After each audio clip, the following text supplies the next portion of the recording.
Hey, what's going on, guys? My name is Jay, MorninAfterKill, and last week was the first time that I updated my Road to 30 series in, I don't know how long it's been. Probably just about a good year in between updates to my Road to 30 series, which, if you don't know this by now, or maybe this is the first video of mine that you're tuning into, the Road to 30 is a series on my channel where I outline my entire life story, the last 34 some odd years, one episode at a time, and I share with you guys all the significant events and memories that have come to shape the person that I am today. And I can tell you, if it wasn't for me doing this series, I'm pretty sure that I wouldn't be the same person that I am today, sitting here in front of you right now, at this moment. You know, I've done a lot of introspection and gained a large amount of insight into my own personal self just by putting it into words and narrating my life from a third-person perspective for you guys. But you know, out of everything that's happened in my life, I thought that I've been prepared for a large variety of situations. However, I don't think that I've been prepared, nor could I have been prepared for this past week of my life. Not at all. So, if you haven't watched last week's video, you probably should go back and click on it first, because it really sets the tone for this story pretty well. But if not, to sum this up and make a long story short, I didn't know my father growing up. He left my mother when I was about 2 years old and would inconsistently pop up in my life randomly up until I was about 6 or 7 years old, where he disappeared completely, like, without a trace style. But the memories that I do have of my father are pretty shitty memories. In fact, some of my most painful memories of my childhood involve him or are centered around consequences set up by my father. You know, whether it was us having to eat stale potato chips and beer for dinner when I was 2 years old because the asshole spent all our money on it, or him throwing our TV at my mother, or my last actual memory that I have of him is him beating the shit out of me when I was 5 years old because my baby sister fell off the couch and hit her head. And I'm like, dude, I'm fucking 5 years old! Why are you beating my ass? You are supposed to be watching your daughter, not me. Are you fucking kidding me? But you know, looking back at some of these memories, I'm actually pretty happy that he wasn't around growing up because of how big of a piece of shit he actually was. So, if we fast forward 30 years into the future, here we are. I'm a middle-aged, grown-ass man who's actually doing fairly okay for himself despite the circumstances of my childhood growing up. I mean, I feel like I'm doing alright. I've been self-employed for over 10 years now. I have the love of a woman that has no problem scratching my back with her nails or even me shitting with the bathroom door open. I own my own house, and my son is 14 years old, and we talk every single day for at least a few hours on Facebook. I feel like I could be doing a lot worse for myself, all things considered. And, you know, growing up, finding my father has always been, you know, it was always some sort of a fantasy for me. What would I do? What would I say? I mean, it was such a big fantasy for me that I even wrote about it in my song slash poem slash journal notebook, which I still have it laying around here from my teenage years, and maybe one day we'll crack open the old notebook and I'll share some some angsty teenage Mac Edge with you guys. But yeah, you know, finding my father was always just, it was a huge fantasy for me growing up.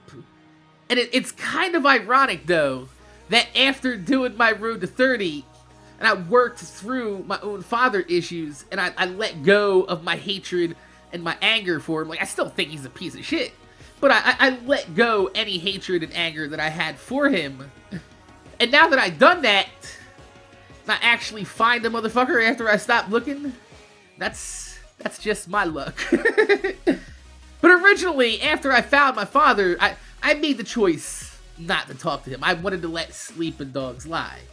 However, after a casual conversation with my brother, I told him about it, and he ended up contacting my father. And ever since he has, it's just triggered an entire shit show of all these long-lost family members just coming out of the woodwork and contacted me. And this all happened this week, and ultimately culminated with me talking to my father on the phone for the first time in 30 some odd years. And honestly, I should have recorded the conversation, but I didn't. I'm not sure why, but I really should have. I wasn't thinking straight, honestly. But how can you think straight when somebody pops up for the first time in 30 some years? It's like, yo, let me give you a call. So he gives me his number on Facebook, right? And it's like 3 in the morning, which is midnight in California, his time. So I'm like, fuck it, whatever. It's like, let's just get this done and over with, right? So I call him up, ring, ring, ring, ring. He takes like 2 minutes to answer. I'm not sure, like, if you give somebody your fucking phone number, why are you gonna sit there and wait a minute or two to answer? Like, he's looking at the caller ID, and I blocked my number because I don't want you having my fucking phone number. I'm gonna contact you on my terms. Fuck your terms. The last 30 years were your terms. This is my fucking terms, right? So, I know he's screening his fucking phone call, and he's looking at it, he's like, so, he answers it, and I'm like, hello? And he goes, who's this? I'm like, bitch, you just gave me your number on Facebook, and it's like 12 at night. Who the fuck do you think it is? And then he says my name, and I'm like, yeah, motherfucker, who else is gonna call you 30 seconds after you just gave your phone number to someone? And he's like, well, I didn't recognize your voice. Come on, man. Really? You haven't seen me since I was like 6 years old. Did you just really say you didn't recognize my voice? He's like, yeah, you're right. And he asks me, he goes, so where you been? Mind just blown right out the back of my fucking head. I was like, bitch, where the fuck you been, motherfucker? He starts telling me where he lives and what he's been up to, and I'm just sitting here, I'm thinking I'm like, this was a fucking mistake. Like, this dude's dumber than a fish climbing a ladder to escape a fire in his bowl. I'm like, yeah, he must have like the biggest dick ever, because I'm not seeing how he's got any woman to sleep with him, let alone to father any children for him to abandon. So, he's talking, and he says, I'm looking at your picture, what's up with the hair and the beard? And I'm just like, the fuck you mean, what's up with the hair and the beard? He's like, I don't know if there's any important significance to it. Like, if you're asking if I'm some type of like religious extremist or something, I'm not. You know, I just like long hair and my goatee. It fits me. It's the person that I've become. He's like, I don't even know where that comes from. No one in our family has hair like that. That's when things kind of took a more serious tone to the conversation. I took that right there as the fucking jump off right there, and I just fucking, I told him, I was like, I'm pretty sure that you're not my real father, and that for a long time I've suspected that my dad caught my mom cheating, and that's possibly why things led to them breaking up. And the motherfucker got real defensive, and he was pretty adamant that my mom wasn't cheating on him and that he never suspected anything like that, and he and my mom broke up because the relationship turned toxic and he was too immature to take care of a family. At some point, I'm gonna bring up the possibility of getting a DNA test from him in the future, but at this point in the conversation, I let it go because he went on the defensive and just started kind of spouting, bullshit excuse after bullshit excuse, telling me that he was banned from the state of New Jersey until my mom died and he couldn't contact us because the judge put a no contact order on the case, and then went as far to ask me why I haven't tried contacting him all these years. They even went as far as saying, I gave you my phone number the last time I saw you. I've had the same phone number all these years. Like, the number you gave me to call you is a South California area code, motherfucker. It is not a New Jersey area code. Not to mention that even if all this shit was true, how come he's never contacted my sister, who has a totally different mother than me and my brother, and a totally different court case with a totally different judgment? In which case, I was like, look, man, I don't want nothing from you. I never did. I've moved past all this bullshit, and this was just a mistake to even talk to you, man. It's like, I don't need no excuses from you. I don't need you. I never needed anyone. I grew up with a pretty shitty mother that couldn't even admit it to me before she died, and here I am speaking on the phone to an even shittier father. I was right, I was better off not knowing you growing up.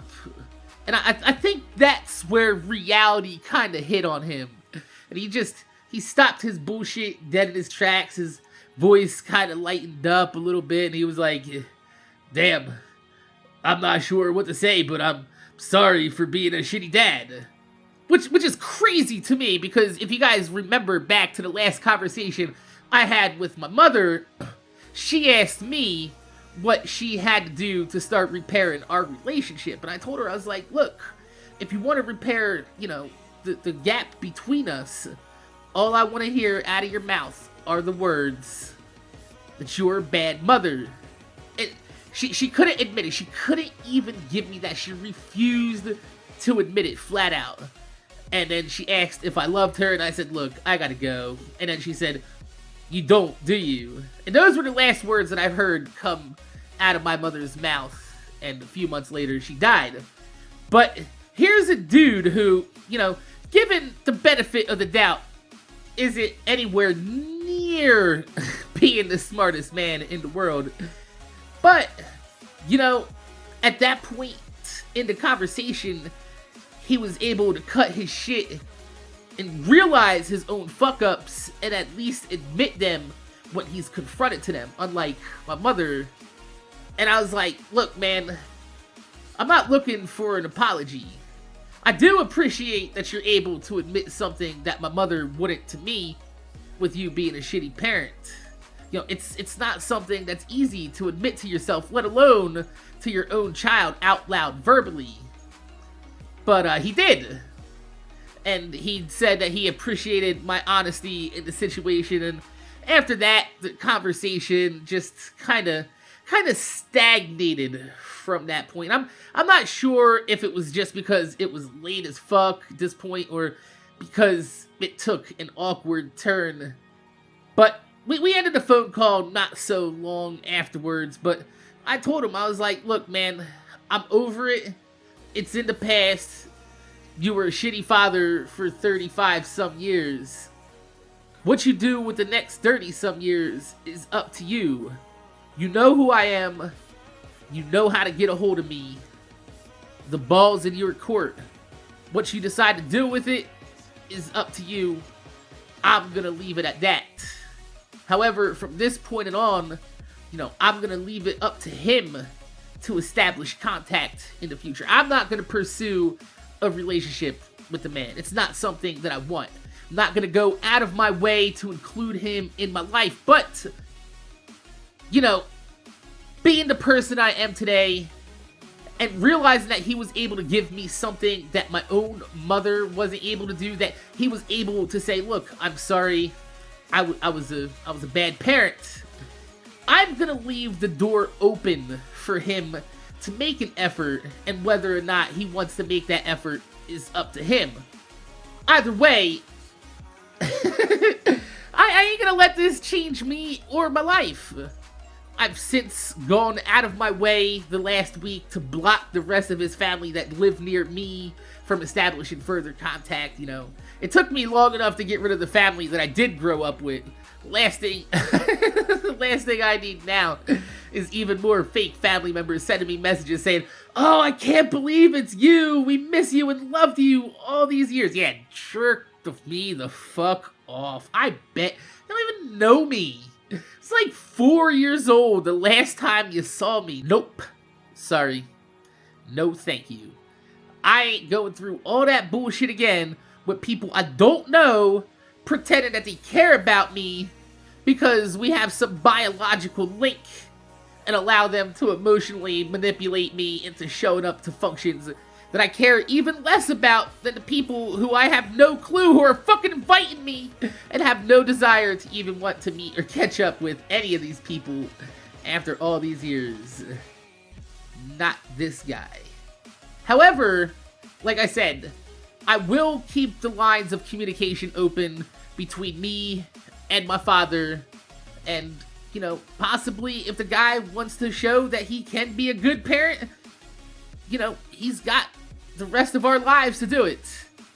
If not, ain't no sweat off my sack. So, my name is Jay, MorninAfterKill. I want to thank you guys for watching. Make sure you guys rate, comment, subscribe.